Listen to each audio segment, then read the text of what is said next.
दोस्तों, अगर आपसे कोई पूछे कि आप कौन हैं तो आपका जवाब क्या होगा? अगर सवाल किसी रिलेटिव या वेल नोन पर्सन ने पूछा है तो आप जरूर अपने पिता का नाम लेंगे कि मैं उनका बेटा हूँ। आफ्टर ऑल, रिलेटिव्स के सामने हमारी सबसे ओल्डेस्ट पहचान तो यही आइडेंटिटी होती है जिससे वो हमें इजीली पहचान सकते हैं। इसी तरह अगर आपसे ये सवाल कोई अननोन पर्सन पूछे तो आप मल्टीपल वेज में अपने आप को डिफाइन करेंगे। कोई अपनी पहचान अपने नाम से करवाएगा तो कोई सरनेम से। किसी के लिए उसकी पहचान भाषा होगी तो किसी के लिए उसका क्षेत्र। यानी समय, काल और परिस्थिति के हिसाब से इस सवाल का जवाब हम सबके लिए डिफरेंट होगा। तो फिर सवाल ये है कि आखिर एशियन कॉन्टिनेंट के इस भूभाग में रह रहे 140 करोड़ लोगों की कॉमन आइडेंटिटी क्या है जिसकी मदद से इस वास्ट पॉपुलेशन को कलेक्टिवली आइडेंटिफाई किया जा सके। तो दोस्तों, वो है ये तिरंगा, जिसे देखते ही दुनिया का कोई भी व्यक्ति ये समझ सकता है कि सामने खड़ा इंसान चाहे किसी धर्म, जाति, कुल, गोत्र, वंश, भाषा या क्षेत्र से कोई भी हो, इसकी ट्रू आइडेंटिटी वो देश है जिसे इंडिया, भारत या हिंदुस्तान कहा जाता है। लेकिन पिछले कुछ समय से हमारी ही तरह ये देश भी एक आइडेंटिटी पैराडॉक्स को फेस कर रहा है। वो पैराडॉक्स जिसकी शुरुआत पिछले साल दिल्ली में G20 मीटिंग के दौरान हुई थी। दरअसल जब पिछले साल सितंबर में इंडिया ने अपने फर्स्ट G20 समिट को होस्ट किया था, तब इंडिया वर्सेस भारत की कंट्रोवर्सी इस मीटिंग का एक हाईलाइटेड पॉइंट रही थी। इस डिबेट की शुरुआत का कारण था सरकार द्वारा अपने कई ऑफिशियल डॉक्यूमेंट्स, नेम प्लेट्स और होर्डिंग्स पर इंडिया की जगह भारत शब्द का इस्तेमाल करना। एग्जाम्पल के लिए प्रेसिडेंट द्रौपदी मुर्मू ने मीटिंग अटेंड करने आए फॉरेन लीडर्स को जो डिनर इन्विटेशन भेजा था, उसमें प्रेसिडेंट ऑफ इंडिया को प्रेसिडेंट ऑफ भारत से रिप्लेस किया गया था। सिमिलरली इस इवेंट के ठीक बाद जब पीएम मोदी आसियान समिट को अटेंड करने गए थे तो वहां भी उनके नाम के आगे प्राइम मिनिस्टर ऑफ इंडिया की जगह prime minister of Bharat title mention किया गया था। लेकिन ये सिलसिला यही नहीं रुका दोस्तों, बल्कि इसके बाद सरकार ने कई इंपॉर्टेंट प्लेसेस पर इंडिया वर्ड वाली ट्रेडिशनल प्रैक्टिस को छोड़कर भारत शब्द का इस्तेमाल किया। जैसे मस्कट में मौजूद एम्बेसी में जहां पहले भारत शब्द देखने को मिलता था, वहां अब एम्बेसी ऑफ इंडिया के ऊपर देवनागरी लिपि में भारत का दूतावास टर्म को जगह दी गई है। सिमिलरली जब पिछले साल सरकार ने 3 नए कानून बिल लेकर आए तो उन्हें भी इंडियन पीनल एक्ट के बजाय भारतीय न्याय संहिता बिल 2023 के नाम से इंट्रोड्यूस किया गया था। और अब रिसेंटली ये खबर सामने आ रही है कि शायद NCERT जल्द ही अपनी बुक्स में इंडिया की जगह भारत वर्ड का इस्तेमाल करेगी, जिसके चलते इंडिया वर्सेस भारत का ये विवाद एक बार फिर गर्मा गया है। ऐसे में सवाल है कि आखिर यहाँ पर सही विकल्प क्या है, इंडिया या भारत? हम अपने आप को क्या कहकर बुलाएं, इंडियंस या भारतीय? क्या है इस 140 करोड़ जनसंख्या वाले देश की ट्रू आइडेंटिटी? आइए जानते हैं आज के इस वीडियो में। नमस्कार दोस्तों, मैं हूं शशांक पांडे और आप देख रहे हैं world affairs, the paradox of India versus Bharat. दोस्तों, वैसे तो इंडिया वर्सेस भारत का ये डिबेट इतना सब्जेक्टिव है कि इससे जुड़े रीजंस और आर्ग्यूमेंट्स सबके लिए अलग हो सकते हैं। लेकिन आज हम इस पैराडॉक्स को 2 तरीके से एनालाइज करेंगे, एक इसके हिस्टोरिकल बैकग्राउंड को जान के और दूसरा इसके साथ जुड़े कॉन्स्टिट्यूशनल फैक्टर्स को समझ के।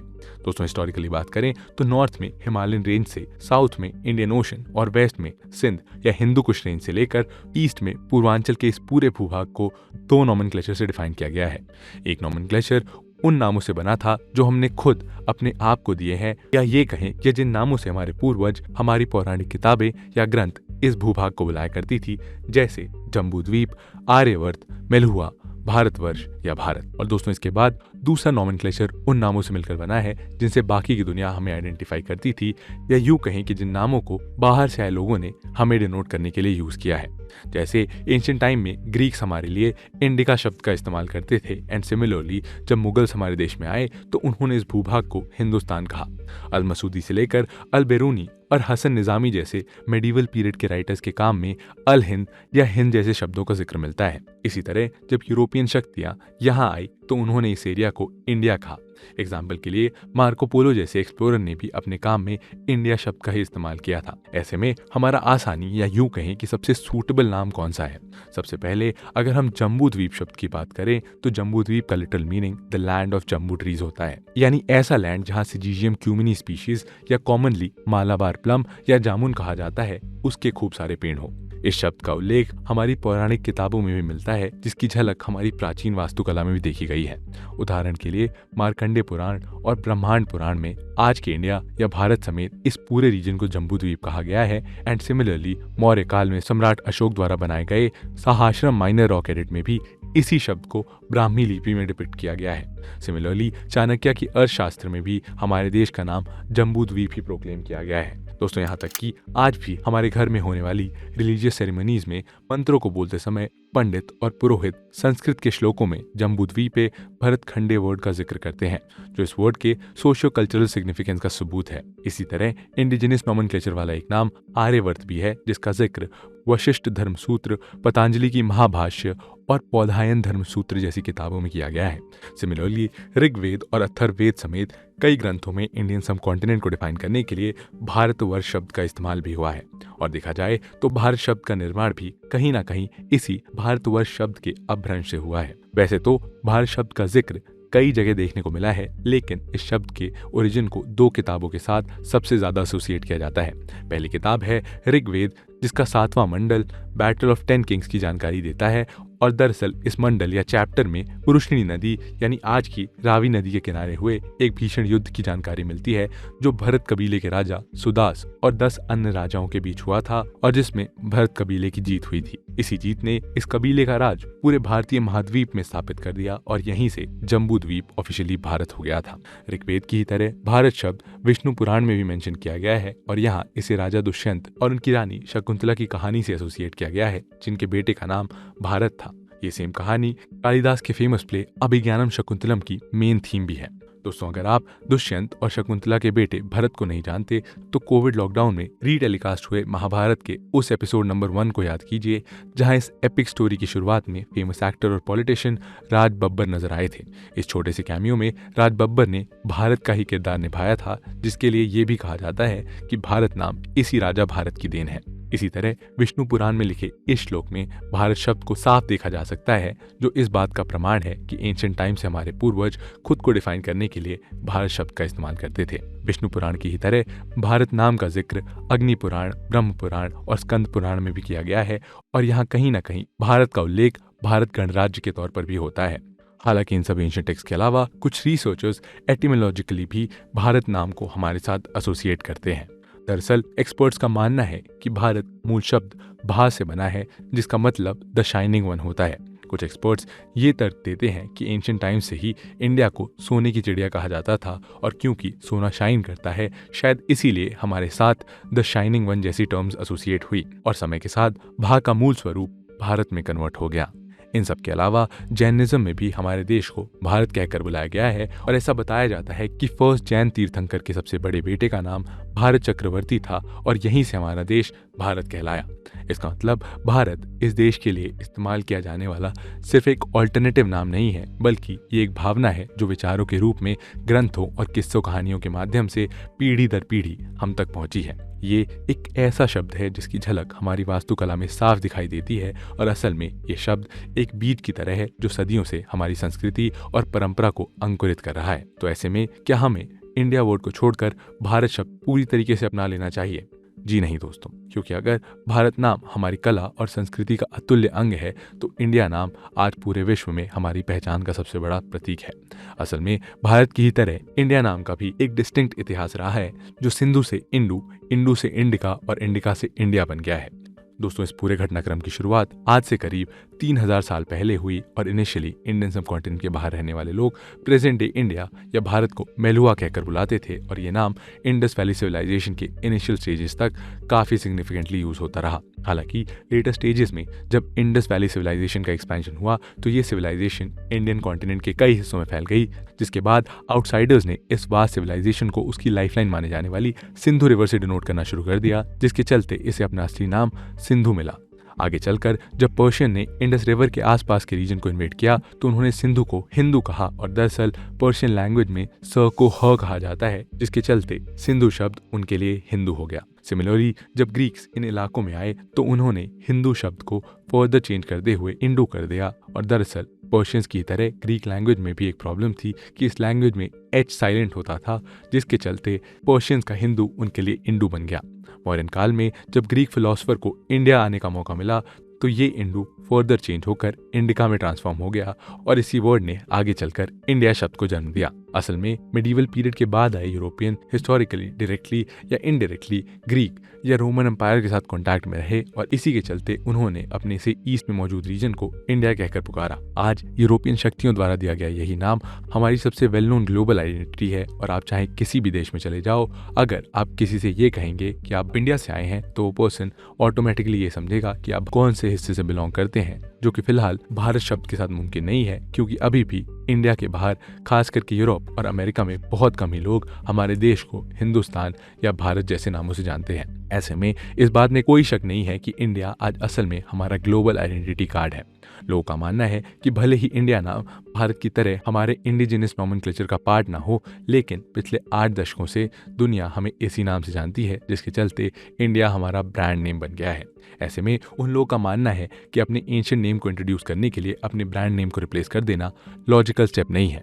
साथ ही इंडिया नाम को भारत से रिप्लेस करना अपने साथ ही कई चैलेंजेस लेकर आएगा और आज देश में मौजूद कई गवर्नमेंटल इंस्टीट्यूट्स के साथ इंडिया वर्ड एसोसिएटेड है। सिमिलरली पार्लियामेंट से लेकर कोर्ट्स तक इस्तेमाल होने वाले कई डॉक्यूमेंट्स इंडिया नाम के साथ पब्लिश किए जाते हैं और ऐसे में भारत को इंडिया से रिप्लेस करने पर इन सभी चेंजेस को हजारों जगह इंप्लीमेंट करना होगा, जो किसी हरक्यूलियन टास्क से कम नहीं होगा। सिमिलरली ऐसा करने के लिए सरकार को मैसिव लेजिस्लेटिव प्रोसेस से भी गुजरना होगा और सरकार को दोनों हाउसेस से स्पेशल मेजोरिटी लेनी होगी, जिसके बाद ही कॉन्स्टिट्यूशन के आर्टिकल 1 को अमेंड किया जा सकेगा, जहां ये दोनों नाम फिलहाल एक साथ मेंशन्ड है। ऐसे में लोगों का मानना है कि जब देश में ऑलरेडी कई सारे इंपॉर्टेंट टास्क पेंडिंग है, तो फिर क्यों बेवजह इंडिया वर्सेस भारत का ये पंडोरा बॉक्स खोला जाए। दूसरी तरफ देश में एक ऐसा सेगमेंट भी है जो इन ओपिनियन से दूर इंडिया नाम को कॉलोनियल पास्ट से एसोसिएट करता है और ऐसे लोगों का मानना है कि ये वर्ड हमने खुद अडॉप्ट नहीं किया है और ना ही ये वर्ड हमारे कल्चर का हिस्सा है। ये एक ऐसा नाम है जो इंपीरियलिस्टिक पावर्स ने हम पर इम्पोज किया था और ऐसे में वो चाहते हैं कि अब हम इंडिया वर्ड को खुद से दूर करते हुए भारत जैसे हिस्टोरिकल नाम को अपनाएं, जो हमारी रियल आइडेंटिटी है। दोस्तों, हमारे पड़ोस में म्यांमार, श्रीलंका और थाईलैंड जैसे देशों ने भी अपने इसी कॉलोनियल पास्ट को भुलाने के लिए बर्मा, सेलोन और सियाम जैसे नामों को बदलकर अब अपने नए नाम म्यांमार, श्रीलंका और थाईलैंड को अडॉप्ट किया था, जो कहीं ना कहीं सोशो कल्चरल पास्ट से इंस्पायर्ड थे। साथ ही उनका कहना है कि जब देश में मौजूद राज्यों के नाम बदल सकते हैं तो फिर देश का नाम क्यों ना बदला जाए। भारत नाम के साथ खड़े लोगों का ये भी तर्क है कि किसी जगह का नाम वहाँ रहने वाले लोगों की प्राइड के साथ जुड़ा होता है और अब क्योंकि भारत नाम हमारे ग्लोरियस पास्ट और हमारी डायनामिक कल्चर से ज़्यादा क्लोजली एसोसिएटेड है, इसीलिए हमें इसी नाम का इस्तेमाल करना चाहिए। और साथ ही हमारे नेशनल एंथम में भी भारत भाग्य विधाता वाली लाइन और हमारे हाईएस्ट सिविलियन अवार्ड का नाम भारत रत्न होना ये साफ कर देता है कि दिल से आज भी इंडिया से ज़्यादा हम भारत नाम से रिलेट करते हैं। ये सभी सवाल, आर्ग्यूमेंट्स और काउंटर आर्ग्यूमेंट्स अपने आप में बड़े गंभीर हैं और ऐसे में इंडिया वर्सेस भारत मुद्दे को बेहतर तरीके से एनालाइज करने के लिए हमें इसके कॉन्स्टिट्यूशनल बैकग्राउंड को जानना होगा। India versus Bharat on constitutional ground. दोस्तों, अगर आप हमारे कॉन्स्टिट्यूशन को उठाकर देखें तो उसके पहले आर्टिकल यानी आर्टिकल 1 में आपको ये पंक्तियां साफ नजर आएंगी, इंडिया दैट इज भारत, जिसका मतलब है इंडिया जो भारत है। यानी हमारे फोर फादर्स या कॉन्स्टिट्यूशनल मेकर्स ने इंडिया और भारत दोनों शब्दों को इस किताब में जगह दी है। लेकिन क्या ये काम इन लोगों के लिए इतना आसान था? दरअसल दोस्तों, आज जिस तरह हमारे देश में इंडिया वर्सेस भारत की डिबेट छिड़ी है, वैसी ही कुछ सिमिलर प्रॉब्लम इंडिपेंडेंट इंडिया के कॉन्स्टिट्यूशन को फ्रेम कर रही ड्राफ्टिंग कमेटी के सामने भी आई थी। एक तरफ सेठ गोविंद दास, शिवबन लाल सक्सेना और कनकपति त्रिपाठी जैसे कुछ लोग थे जिनका ये मानना था कि हमें अपने संविधान में भारत शब्द का इस्तेमाल करना चाहिए। वहीं गोविंद वल्लभ पंत ने तो भारत या भारतवर्ष जैसे नाम प्रपोज किए थे और उनका तर्क था कि भारत नाम हमारे हिस्ट्री और कल्चर के साथ ज़्यादा फिट होता है और महात्मा गांधी की लीडरशिप में हमने आज़ादी की लड़ाई भी भारत माता की जय जैसे स्लोगन्स के साथ ही लड़ी थी, इसीलिए कॉन्स्टिट्यूशन में देश को भारत नाम से डिनोट किया जाना चाहिए। दूसरी तरफ ऐसे मेंबर्स थे जिनका ये मानना था कि इंडिया वर्ड मॉडर्न कंटेक्स्ट में देश के साथ ज़्यादा सूटेबल रहेगा, क्योंकि इस वर्ड से ऑलमोस्ट पूरा यूरोपियन कॉन्टिनेंट वाकिफ है और भारत की बजाय इंडिया को ईजिली प्रोनाउंस किया जा सकता है और इसीलिए हमें आर्टिकल 1 में इंडिया शब्द को जगह देनी चाहिए। 17 नवंबर 1948 से शुरू हुआ ये डिबेट कई दिनों तक चलता रहा, जहां दोनों ही पक्ष अपने अपने आर्ग्यूमेंट्स लेकर सामने आए। इस दौरान देश को हिंदुस्तान यूएसए की तरह, यूनाइटेड स्टेट्स ऑफ इंडिया या यूएसएसआर की तरह union of Indian socialist Republic कहने जैसे प्रपोजल्स भी सामने आए। हालांकि इन हीटेड आर्ग्यूमेंट्स को देखते हुए फाइनली ये डिसाइड किया गया कि कॉन्स्टिट्यूशन में इंडिया और भारत दोनों वर्ड्स को जगह दी जाएगी। लेकिन ये मैटर यहीं खत्म नहीं हुआ दोस्तों। आज़ादी के बाद कई दफ़ा कभी न्यूज़ डिबेट्स में तो कभी पार्लियामेंट्री हाउसेज में लोग इंडिया वर्सेस भारत कर रहे थे। 2014 में योगी आदित्यनाथ ने तो एक प्राइवेट बिल के जरिए इंडिया दैट इज भारत को भारत दैट इज हिंदुस्तान से रिप्लेस करने का भी आइडिया प्रपोज किया था। और इसी तरह जुलाई 2020 में इंडिया वर्सेस भारत का यह सवाल सुप्रीम कोर्ट के भी सामने लाया गया, जहां एक पीआईएल के जरिए देश के ऑफिशियल नाम को इंडिया से भारत करने की डिमांड की गई। उस समय के chief justice of India S Bobde ने इस पीआईएल को एड्रेस करते हुए ये कहा कि कॉन्स्टिट्यूशन में ऑलरेडी इंडिया और भारत दोनों नाम मेंशन्ड है और इनमें से किसी भी नाम को ज्यादा या कम प्रायोरिटी देने की बात नहीं की गई है। ऐसे में इंडिया को रिप्लेस कर भारत दैट इज हिंदुस्तान कर देने का कोई सवाल ही पैदा नहीं होता। सिमिलरली जब एनसीईआरटी बोर्ड से यह सवाल पूछा गया क्या वो जल्द ही इंडियन टेक्स्ट बुक से इंडिया नाम को भारत से रिप्लेस कर देंगे, तो इस पर प्रतिक्रिया देते हुए एनसीईआरटी डायरेक्टर दिनेश प्रसाद सकलानी ने कहा कि हम वही करेंगे जो कॉन्स्टिट्यूशन कहता है। कॉन्स्टिट्यूशन हमें इंडिया और भारत को इंटरचेंजेबली यूज करने की आज़ादी देता है। ऐसे में इंडिया वर्सेस भारत का तो कोई मुद्दा ही नहीं बनता। कंक्लूजन दोस्तों, इंडिया और भारत दोनों शब्दों के इतिहास को जानने के बाद एक बात तो साफ है कि अगर इंडिया शब्द हमारा शरीर है तो भारत हमारी आत्मा।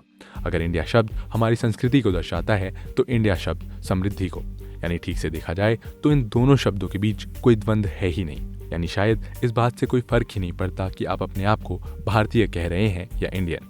फिर भी इंडिया वर्सेस भारत के इस डिबेट पर आपकी क्या राय है? आप खुद को इंडियन, भारतीय या हिंदुस्तानी में से क्या कहना पसंद करेंगे, या आप इन तीनों को ही अपने साथ एसोसिएट करते हुए देखना चाहेंगे? कमेंट सेक्शन में ज़रूर बताइए। मिलते हैं आपसे ऐसे ही एक और इंटरेस्टिंग और इन्फॉर्मेटिव वीडियो के साथ। तब तक के लिए जय हिंद।